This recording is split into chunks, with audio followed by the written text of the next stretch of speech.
So this is the Sun. I like the Sun in almost all the decks. I have the Rider White, the Fountain Tarot, Gilded, Barbieri, Starman, and Somnia.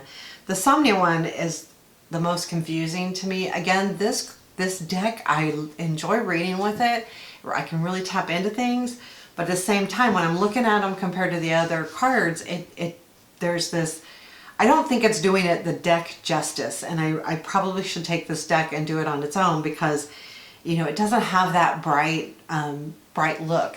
It's more dark and deep, and it's a very interesting story. So about the guy that created those, and I'm not going to go into that. So we have the Sun and the Rider White, you know, with the little person, and they're happy and they're joyful and they're on a horse and their arms are spread and the sun feels good and warm and there's sunflowers and he's got the flag is off to the side and it just, I mean, it feels good, right? Joyful, playful, happy, all of those things. And that's what the Sun is, really. It's just really about joy, happiness, brightness. When you think of a sunrise, a new day has dawned, and I kind of look at it that way, but it also reminds me of picnics and, you know, like literally being out in the sun.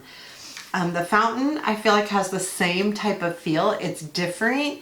The Fountain Tarot is different though. I mean, it's not, it's geometric. I feel like it's really, that, and it's, you know, but we have the person and almost like he's sliding and playing and the sun feels bright and it feels good, and the green grass, even if it's not grass, it feels that way.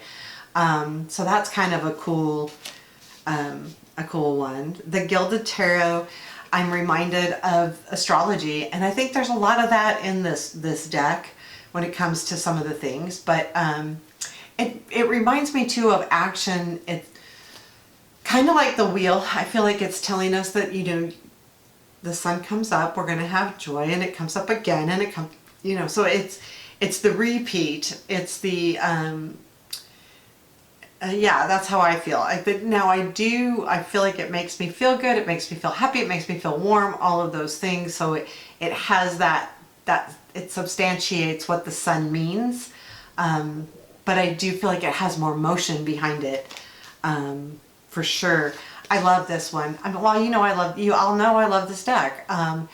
There's some cards that are a little tougher, but this, she's going through the sun, you know, she's showing off, she's showing, I feel like this is not only happy, but it's showing off, kind of like the little kid on the horse. You know, I'm proud of what I've done. I'm flying, I'm right in front of the sun, which kind of to me says I'm in the limelight. I'm here. I've done it. It's kind of also feels almost like a completion as well, just because of the way she's flying. And then the Starman, I am struggling with what's in this card. It is so bright. I do feel like there's a lot of happiness in this card. It feels bright. It feels warm. It feels almost hot. I mean, it feels more than warm to me. Like, it feels hot. And when I say hot, I mean like hot and warmth hot. There's a lot of energy, and it feels electric because there is a lot of that going on with all of these things. So this also feels really good. And then the Sun in the Somnia, like I said, I feel like it speaks of, he's on the horse, he's got this big red long cape. It feels very stoic. It feels, I don't feel happy when I see it, but I do feel good. I feel like it's because he's on the wall. All of the other cards in this deck, a lot of them are on the sand and in the water. He's above that, like lifted. So if you're comparing the other decks and the other cards in this deck, a lot of those cards are literally in water or sand. So here he's above it. So there you have it. That is the Sun. Thanks.